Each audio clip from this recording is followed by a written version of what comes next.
Stop right there. If you are retiring within the next 2 years, or you already have, and you have not yet taken care of the 10 things on this list, you are handing the IRS more money than you legally owe. Not because you were careless, not because you failed to plan, but because the tax system in retirement operates under an entirely different set of rules than anything you dealt with while you were working. And not a single person proactively sat you down and explained what those rules are.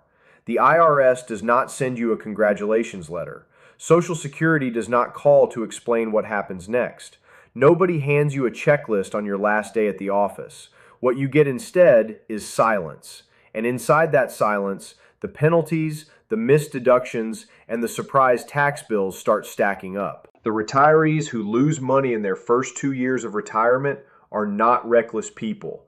They are careful, responsible people who simply did not know what the rules were after the paycheck stopped. Today, you are going to know 10 things. Every single one of them matters. And the average retiree walking out of work right now does not know a single one. Before we go further, this video is for educational purposes only and does not constitute tax or financial advice.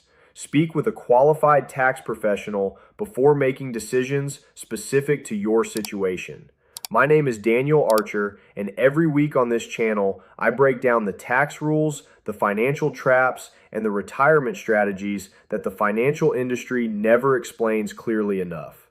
If that is the kind of information you need, hit subscribe right now and turn on the notification bell. You will not want to miss what is coming.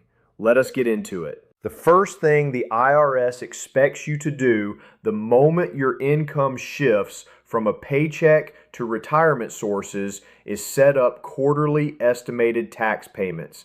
And if you do not, you will pay a penalty. For decades, your employer handled this automatically. Every paycheck that hit your account already had income tax, Social Security tax, and Medicare tax stripped out before you ever saw it. That system is gone the day you retire. Now your money comes from places like Social Security, a pension, IRA withdrawals, dividends, and possibly rental income. The problem is that most of those sources do not withhold enough, and some withhold nothing at all unless you specifically request it. Social Security only withholds federal tax if you ask, and the flat rates available are rarely sufficient to cover what you actually owe.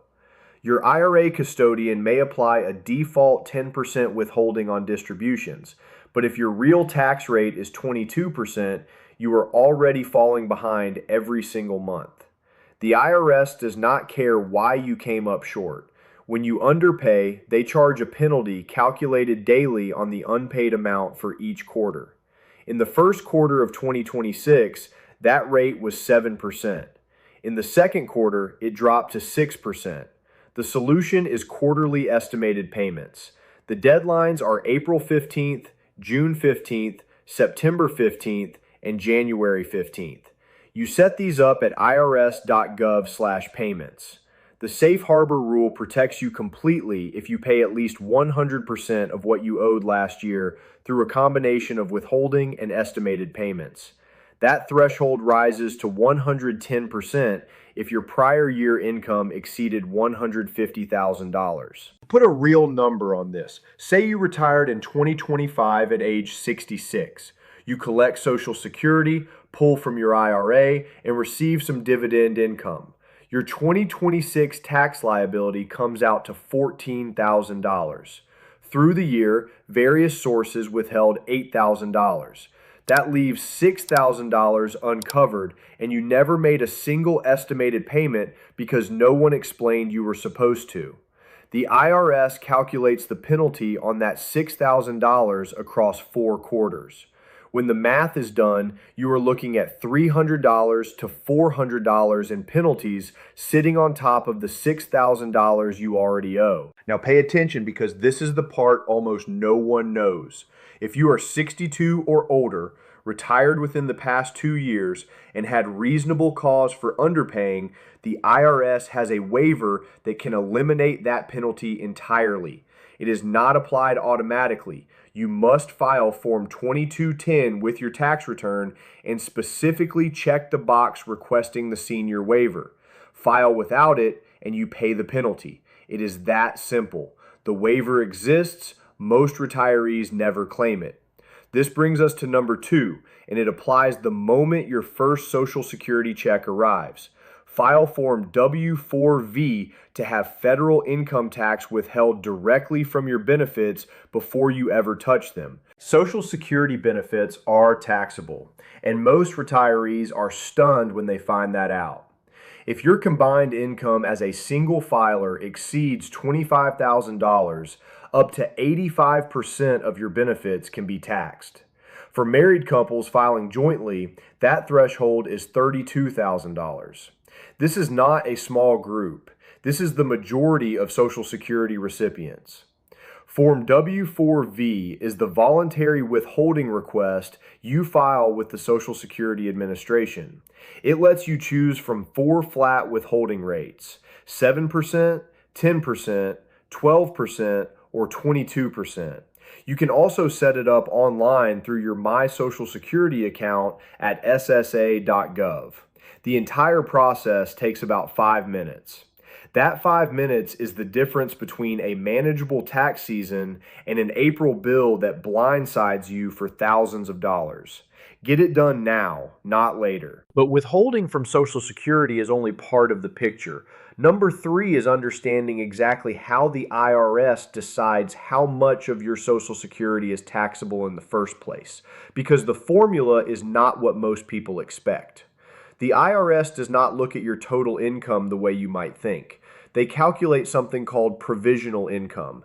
The formula is your adjusted gross income plus any tax-exempt interest you earned plus half of your total Social Security benefits for the year. If that combined number falls between $25,000 and $34,000 as a single filer, up to 50% of your Social Security is taxable. Push above $34,000 and that figure jumps to 85%. For married couples, the brackets are $32,000 and $44,000. Those thresholds were established in 1983 and 1993.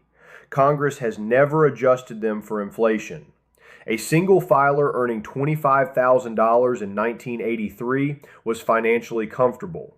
Today, that same income describes a modest retirement. Because the brackets have not moved, 56% of all Social Security recipients now owe federal tax on their benefits. What makes this particularly damaging is the compounding effect. Every extra dollar of income you generate does not just get taxed at its own rate. It can push more of your Social Security benefits into the taxable range simultaneously. For retirees in this income zone, the effective marginal tax rate on each additional dollar can land anywhere between 30% and 50%. Knowing the provisional income formula lets you manage your income sources strategically and keep more of your Social Security out of the IRS's reach. Number 4 is money sitting on the table that millions of retirees are currently missing. If you are 65 or older, the One Big Beautiful Bill created a brand new deduction specifically for you. $6,000 per person and $12,000 for a married couple where both spouses qualify.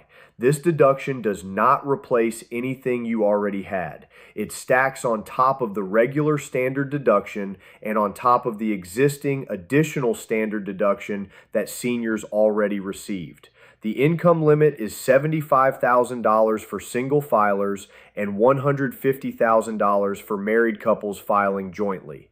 Below those thresholds, you receive the full deduction. Above them, it phases out.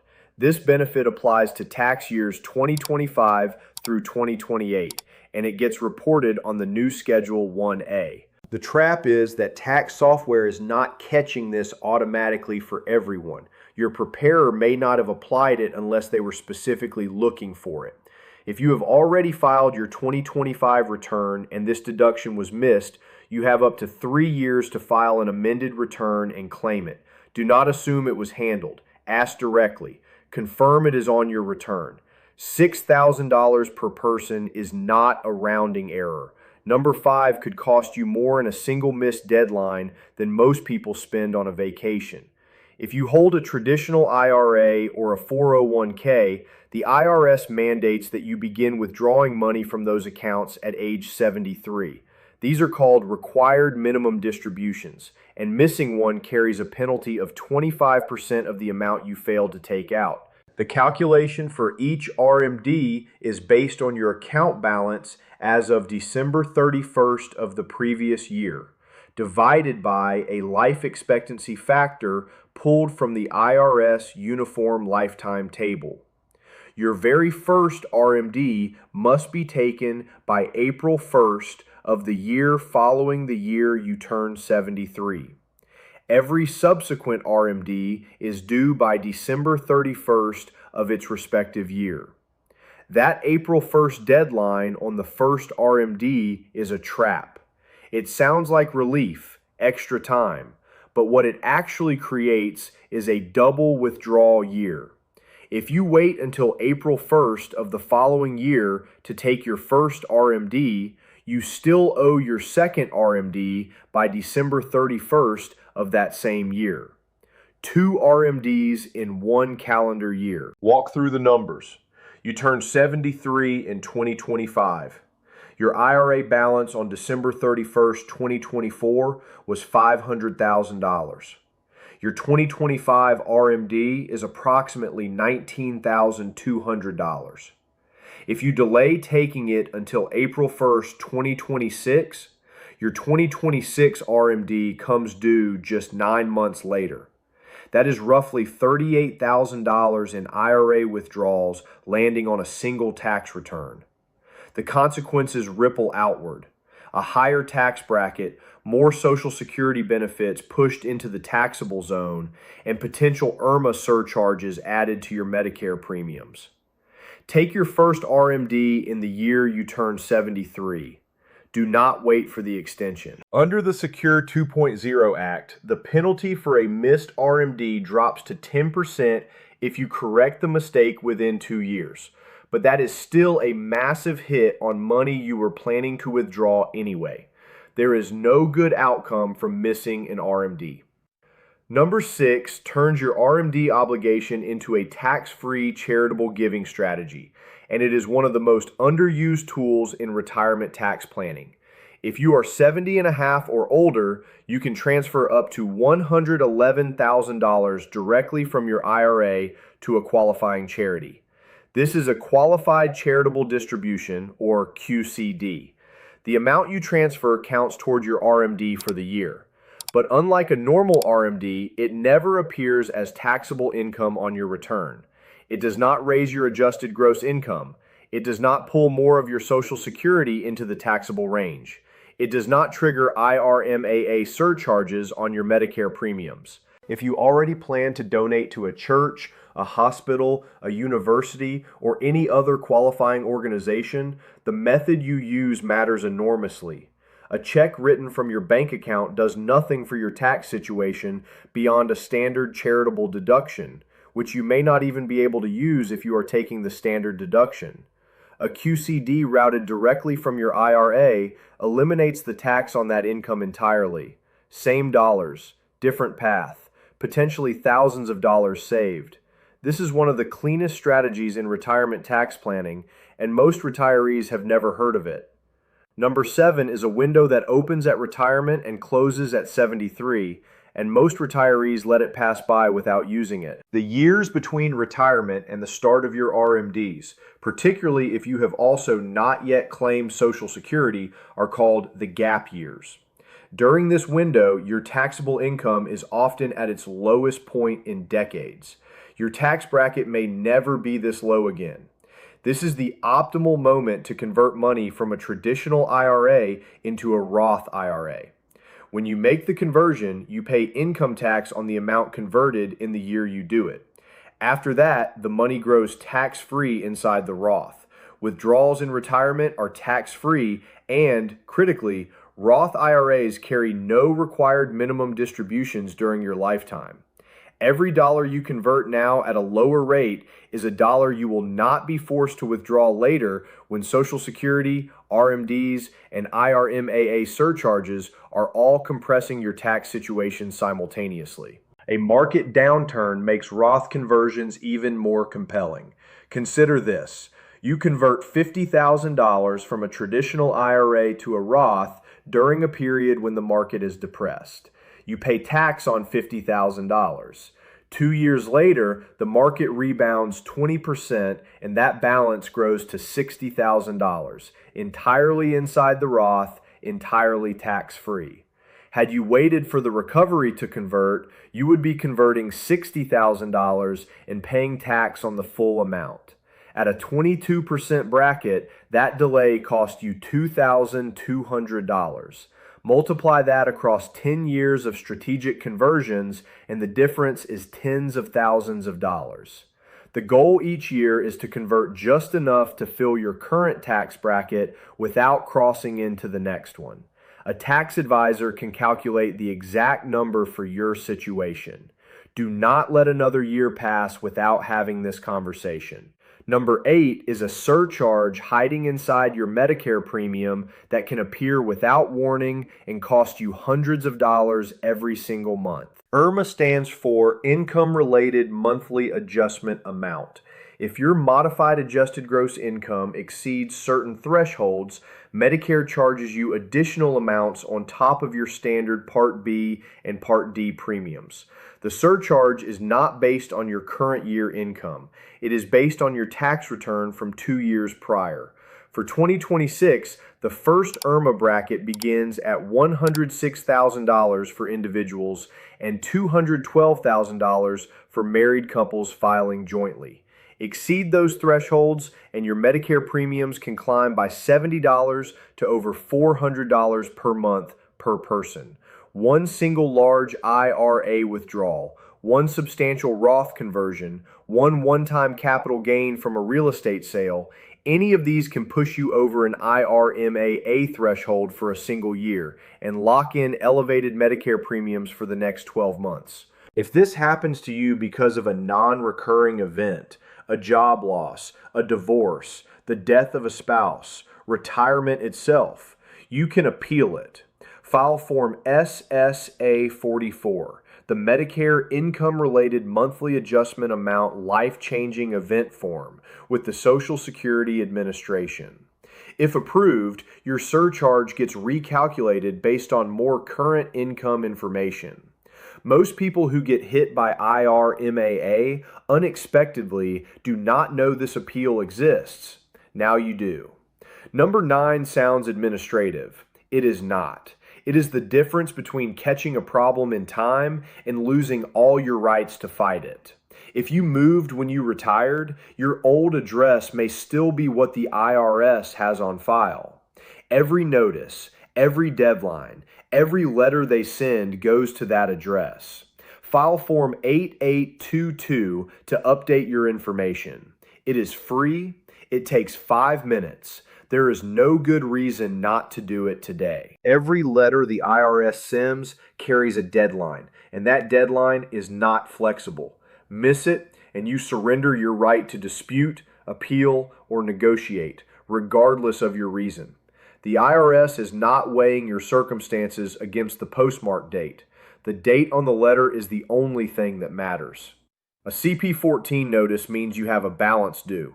A CP-2000 means the IRS believes your return does not match the income records they received from third parties. An LT-11 or Letter 1058 is a final notice of intent to levy, meaning the IRS can begin seizing assets in 30 days. If you open your mail and see any of these notice numbers, act immediately. Do not set it aside. Do not assume it will resolve on its own. These letters are time-sensitive by design. Number 10 is a calculation that millions of retirees stopped running in 2017, and the rules just changed in a way that makes it worth running again. The standard deduction for 2026 is $16,100 for single filers and $32,200 for married couples filing jointly. Seniors 65 and older receive an additional $2,050 per person on top of that. And on top of that, the new senior bonus deduction adds another $6,000 per person. For a married couple, both over 65, the combined total can exceed $47,000. That is a significant amount of income completely shielded from federal tax. But the SALT deduction cap, the limit on deductions for state and local taxes, just increased from $10,000 to $40,400 under the One Big Beautiful Bill. That change alone is the reason every retiree who stopped itemizing in 2017 needs to run the numbers again. Start with a couple, both 68 years old, living in New Jersey. Their property taxes are $16,000. State income taxes are $9,000. Mortgage interest is $4,000. Charitable contributions are $3,000. Their total itemized deductions come to $32,000. Their standard deduction, with both senior additions and the bonus deduction, is approximately $47,000. Standard deduction wins by $15,000. They should not itemize. Now move that same couple to Connecticut. Property taxes are $22,000. State income taxes are $14,000. Mortgage interest is $8,000. Charitable contributions are $5,000. Total itemized deductions, $49,000. That exceeds their combined standard deduction by $2,000. They should be itemizing. If they have been defaulting to the standard deduction since 2017, they have lost $2,000 a year, $10,000 over 5 years filing on autopilot. The numbers changed. The habits have not. Run the calculation every single year. Here are all 10 in sequence. 1. Set up quarterly estimated tax payments before the next deadline hits. 2. File Form W-4V to have federal taxes withheld directly from your Social Security checks. 3. Calculate your provisional income so you know exactly how much of your Social Security is exposed to taxation. 4. Claim the $6,000 senior bonus deduction on Schedule 1A and confirm your preparer applied it. 5. Know precisely when your RMDs must begin and never miss a withdrawal deadline. 6. Use qualified charitable distributions to satisfy your RMD without creating taxable income. 7. Execute Roth conversions strategically during your gap years while your tax bracket is at its lowest. 8. Monitor your modified adjusted gross income carefully to avoid triggering IRMAA surcharges on your Medicare premiums. 9. Update your address with the IRS using Form 8822 and open every letter they send the day it arrives. 10. Recalculate your standard deduction versus itemized deductions every single year. The SALT cap change means your 2017 decision may no longer be the right one. 10 things. Every one of them matters. And the typical retiree steps away from their last day of work knowing none of them. If this video saved you money or gave you information you did not have before, hit the like button right now. 1 second of your time helps this reach the retirees who need it most. If you are not yet subscribed, subscribe now and turn on the bell. The videos coming next are going to cover strategies that could be worth thousands of dollars to your retirement. If someone in your life just retired or is getting close, send this to them today. This is the checklist nobody hands you when you walk out the door for the last time. Drop a comment below. Which of these 10 did you not know? I read every comment, and the questions you ask the most become the next videos I make. See you in the next one.